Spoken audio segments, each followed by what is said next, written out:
Hey y'all, it's Jen and welcome to my channel, Ifra's Inklings.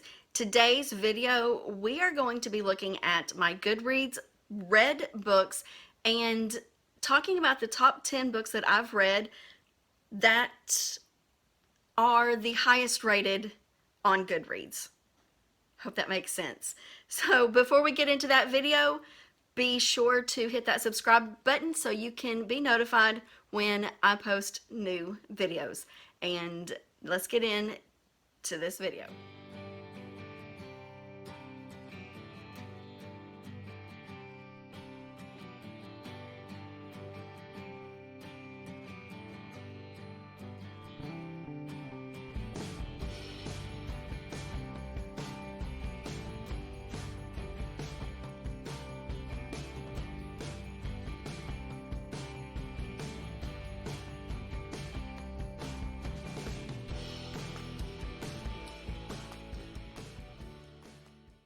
So this is a kind of a different video for me. I watched Emma's from Drinking by My Shelf's video on this. I will link her and the original creator of this video down below.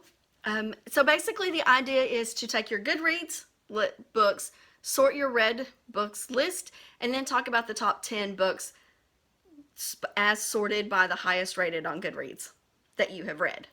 Yeah, hope that makes sense. So I've got my phone here. We're going to look at my Goodreads. I'm going to my read shelf. We're going to sort by average rating. Okay, so let's talk about these books. So my highest rated book that I've read on Goodreads, my highest rated, okay, let's start that over. So the book that is rated highest on Goodreads that I have read is Crooked Kingdom, which is the second book in the Six of Crows duology by Leigh Bardugo. I can't talk a lot about this book because it's the second book in a duology. The Six of Crows books follow 6 characters from the Dregs in Ketterdam who are a ragtag bunch of crooks and thieves and just kind of the dregs of life or society. Casbreaker is the leader of this group, and in the first book in Six of Crows, they pull off a heist. And I can't really say much about it, but the second book is kind of the follow-up to what happens in the first book at the end of that first book. So I can't really talk much about it, but I love Leigh Bardugo. I love the Grisha series. I love the Grishaverse. I love Six of Crows. So I'm not surprised that it is up there because she is a pretty well-loved author, and with good reason, I think. Okay, so Crooked Kingdom has an average Goodreads rating of 4.60. So the next book, book number 2 on this list, is Acheron, which is the 14th book in the Dark Hunter series by Sherilyn Kenyon. This has an average rating of 4.59. I gave it 4 stars. And I'm not surprised that it is one of the highest rated, though. If you are familiar with the Dark Hunter series, it's a paranormal romance series that really takes place for the majority in New Orleans. I love the series. I love the characters. Acheron is a lesser god, semi-god character. Maybe he's a full god. I think he's a lesser god. But the premises of this book is that when you die, you can ask, if you die tragically before your time, you can ask Artemis to save you, and you become one of her Dark Hunter members of her Dark Hunter whatever squad. Is that? I don't know. Acheron kind of oversees this, and Dark Hunters are kind of like vampires. They can't be out during the daytime. They have to They are only out at night, and they fight this other group of big bad people. I can't even remember what they're called in the series. It's been so long since I've read anything in this world. But I really loved it. Acheron was, he's the character whose story we want. I mean, all along we were learning about all these other characters, and we wanted Acheron's story. One of my other favorite characters in that series is Nick, and he actually has a spin-off young adult series that is fabulous as well, which I also need to catch up on. Anyway, can't really say a lot about Acheron's book because, one, it's been so long since I've read it, and two, it's the 14th book in a series. We don't want to run anything.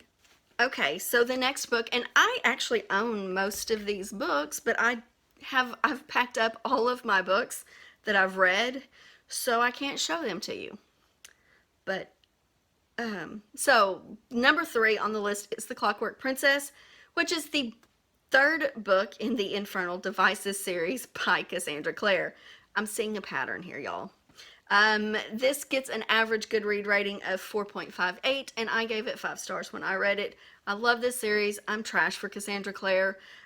Every book she writes, I'm going to read it, and I'm probably going to love it. I haven't met a Cassandra Clare book yet that I haven't loved. I get she has some problems there's some problems with her as an author. I don't care. I love her books. So The Clockwork Princess is the third book in the Infernal Devices series. This is kind of the backstory. Takes place 100 years before the her main series, that the Mortal Instrument series, and the two series end up overlapping. In fact, all of her books are intertwined, but this is kind of the backstory to some of those characters. Book 3 is obviously the wrap-up of it, but we follow Will and Tessa and Jim in those stories, and we learn about who Tessa is, her life. She's part Shadowhunter and part Warlock, and then we also meet the two Shadowhunters, Will and Jim. And if you know anything about the Shadowhunter world, Will and Jim are two of the very favorite characters in the whole series, beyond anybody else, and without a doubt those are my two stories. This is the conclusion to their trilogy, and let me tell you, it is the most beautiful and gut-wrenching ending to any trilogy I've ever read. So in this Clockwork Princess, there is a little bit of steampunk in it. It takes place in London in the early 1800s, so they've got that steampunky feel to it, and the plot of the story is very steampunky and has very steampunky elements, and of course the magical elements too, because there are shadow hunters and warlocks. So yeah, can't really say much about that one either, other than that. Book 4 on this list is the second book in the Nevernight Chronicles, God's Grave by J. Kristoff. It has an average rating of 4.56, and I gave this book 4 stars, maybe 4.5. So I really think God's Grave is probably the best book of the trilogy, which is very rare for a middle book. I love this trilogy. I love J. Kristoff. I love the whole way this book was written. A lot of people don't enjoy this series because of the format of it. It has subtitles, footnotes, not subtitles. Has footnotes throughout it. It kind of jumps between perspectives. Not really perspectives, but you get two different visions, I guess, is kind of what it is. Kind of I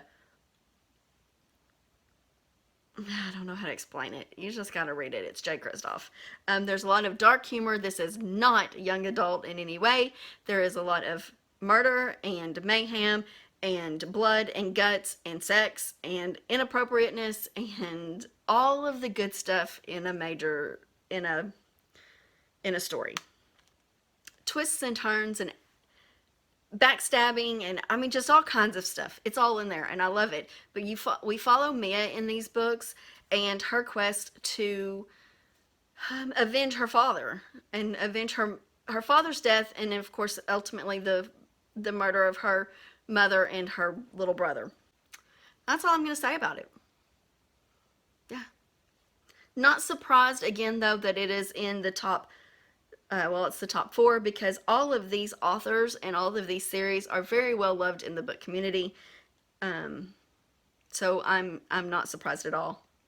And then finally, 5th on my list, and I'm gonna skip over some of these because I'm doing top 10, and this, I'm gonna do this as a series, not as individual books. But 5th on my list comes in Harry Potter and the Half-Blood Prince, which is the 6th book in the Harry Potter series by J.K. Rowling.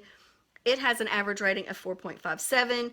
I gave it 4 stars, maybe 4.5. I don't know. It doesn't show me my half ratings on here. Half-Blood Prince is one of my favorites of the series. I love it so much. But I'm actually surprised Harry Potter isn't higher up on the list, that's very surprising. But I've got 3 or 4 more books on the list before I get through the top 10, so I'm just going to count them all as one. Harry Potter follows a boy wizard. He's the chosen one. It's a young adult series. If you haven't heard about Harry Potter, what rock have you been under? That's all I gotta say. We should all know about Harry Potter at this point. Interestingly enough, my niece just started reading Harry Potter yesterday. She started book 1 about 4 o'clock yesterday afternoon, and as of right now, she is 25% into book 4. She's a very quick reader. She's loving this series. She's 11 years old, and this series was her mother's favorite. So, and of course, it holds a special place in my heart and in my children's hearts. So, I'm really enjoying getting to see her love this series as a first-time reader, like I got to experience with my own children as well. So the next one on this list would be Prisoner of Azkaban, which is my absolute favorite Harry Potter book, by the way. But we've already talked about that, so I'm going to move to the next one, which is 6 for me on this list, is going to be Becoming by Michelle Obama. It has a 4.56 average Goodreads rating, and I gave it 5 stars. This book is all about Michelle Obama's life. It talks about her childhood. It's her memoir. It talks about her childhood, what brought her to the career path that she went on, which she was an attorney. That is where she met Barack, and then it talks about their courtship and then their life in raising children, and then her life in the spotlight of being in the White House and being the First Lady. And then it talks a little bit about what happened after they left. I just found this so fascinating. I highly respect and adore Michelle and Barack Obama, and learning about them as a couple and their time in the White House, the kind of the behind the scenes stuff of the White House was really cool to me. And Michelle Obama is just an amazingly fantastic woman who really is trying to do good for other people, and really compassionate and caring and inspiring. If you haven't listened to that memoir, I highly suggest it, and the audiobook is fantastic. She is actually the narrator of her own audiobook, so it was like sitting down and listening to a friend tell a story of her life. Now that brings us to book 7 on this list, and that is going to be The Hate You Give by Angie Thomas. It has an average rating of 4.5 stars, and I gave it 4 stars. Again, it could have been a half star. It could have been 4.5. It only shows me 4. But I don't know who in the world doesn't know what The Hate You Give is about, but if you don't, it follows the story of a young black male who gets shot and killed by the police during just a routine traffic stop, and it kind of just makes the entire city and the lives of those who loved him kind of implode. And it's the story of the girl who was with him, Star, her changing perspective and how she stands up for rights of the black community and defends her friend who was murdered by the police, and kind of the fallout and all of that from that incident. It's a very powerful and impactful story, and I definitely recommend that you read it, especially if you don't understand what the whole Black Lives Matter movement is about. Then you definitely need to pick this up and gain some knowledge. 7, 8, or are we at 8? Shit, I gotta count again. 1, 2, 3, 4, 5, 6, 7, 8. 8 on my list is going to be The Storm of Swords, A Song of Ice and Fire, book number 3 by George R.R. Martin. This is the Game of Thrones. I don't know why that slipped my mind. I could not remember. It's the Game of Thrones series, the third book in that series, which is technically A Song of Ice and Fire, is the series name. This has an average rating of 4.54 stars. I gave it 4 stars. This is the favorite book that I've read of mine of the series. It's also the last book I read, so I've not read any of the other ones yet. And it's been a really, really long time since I've read this book, but I don't know anybody in the world, too, that doesn't know what the Game of Thrones series is about. So this is the third book in that series. The Red Wedding happens in it, and that's about all I remember of it. But I enjoyed it.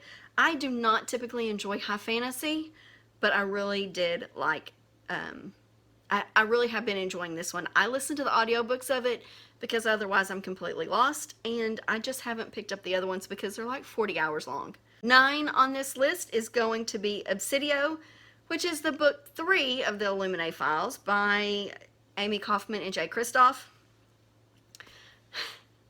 I haven't had a single first book yet, really. 2 standalones in all of this. But this series, the Illuminate Files, follows a group of people. There's 3 books in the trilogy. Each book follows a different group of people. Obsidio is kind of the wrap-up of that and what happens at the end and how they get their justice. But the series, it's a space opera, takes place in space, on spaceships. There's artificial intelligence plays a part of it.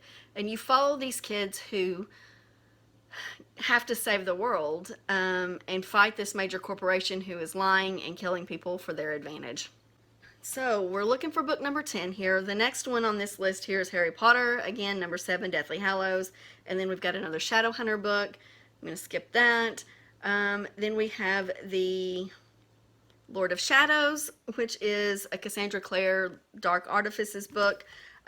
It's all in that same universe, the Shadowhunter universe, so I'm going to skip it too. We're going to try and get to something different. Then the next one on my list is Gemina, which is the second book in the Illuminate files. Finally, book number 10, Refugee by Alan Gratz. This has an average rating of 4.5 stars, and I gave it 5 stars. This is actually a book I read recently. It is a middle grade or young adult book. I think it's middle grade. It follows 3 refugees at 3 different timelines fleeing oppression in their home countries. We have a young man a boy from Nazi Germany. We follow a girl from Cuba in the 1980s.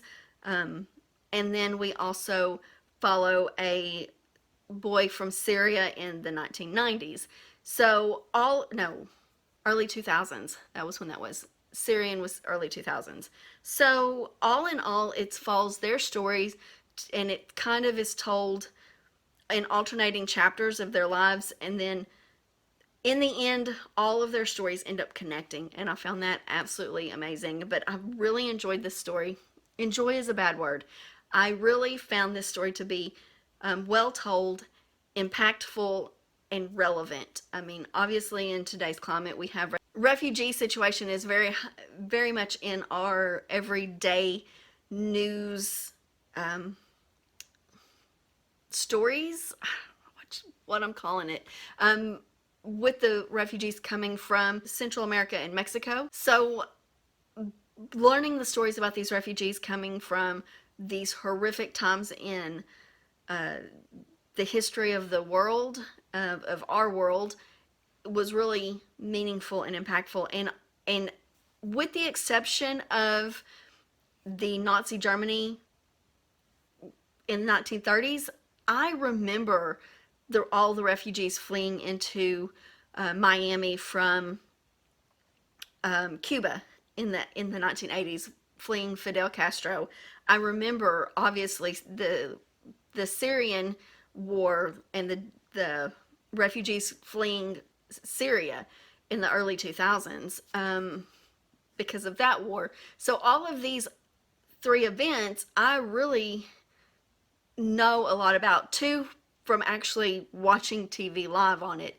In the 80s, I was a teenager, young adult, middle school, high school, junior high type years. So these are all memories I have of these types of situations. But learning about why they were leaving and what was going on and what they were fleeing exactly from the perspective of a child, a young person, a teenager or younger, was really really eye-opening and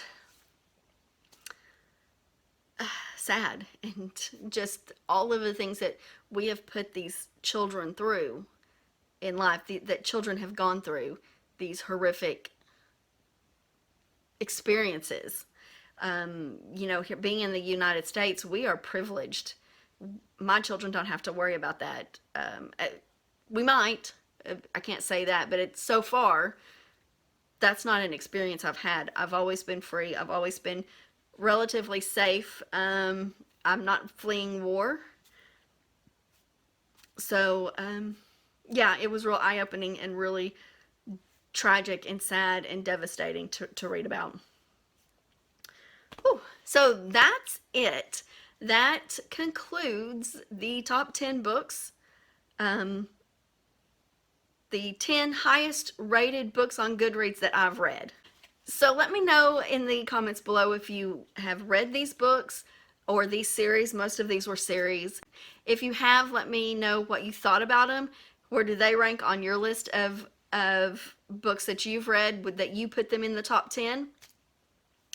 Clearly, most of these were all books that I really enjoyed. A lot of these were 4 to 5-star books, a couple of 3s in there. But I was really surprised that Harry Potter wasn't higher up on that list. Did any of the books surprise you that were that high up on the list? Let me know if you're going to read any of these books based on either them being Goodreads rated highly or that they were high on my list of books that I've read. Let me know that down below as well. And of course, if you've enjoyed this video, please give me a thumbs up. If you think this video sucked, give me a thumbs down. That's okay too. So linked on the screen, you will find my playlist of book reviews that I've done. You can check those out, see if there's any books in there that you find interesting. And then also linked there will be a video that YouTube suggests for you, and I hope they picked a good one. So until next time, thanks for watching, and I'll talk to you later. Bye.